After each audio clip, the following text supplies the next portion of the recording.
این اولین ویدیو منه از ماینکرافت. من میخوام اسمای هر کی که دیده این کامنت برای من بذاره 55 و اولش خودمه بسازم. خب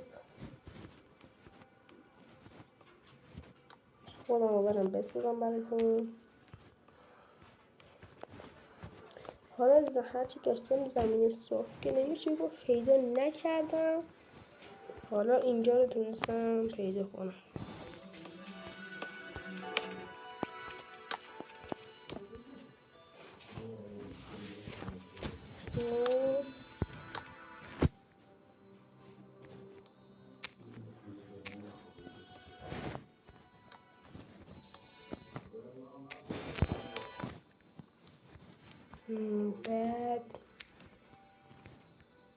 بعد اینجا رو یه دندونه به اینجا می‌کنیم.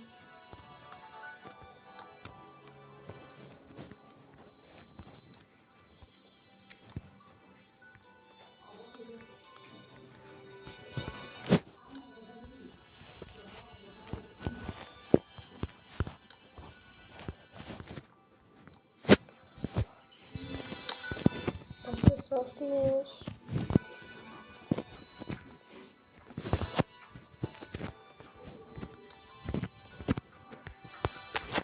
خب بچه نگاه کنید، اسمم رو ساختم. اگر میخواید اسم بعدی اسم شما باشه یه کامنت اسمتون رو بذارید. حالا اسم من امیر عباسه، اسمم رو ساختم.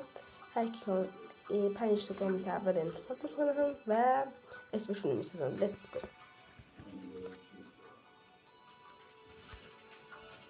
مشکل شده بچه ها؟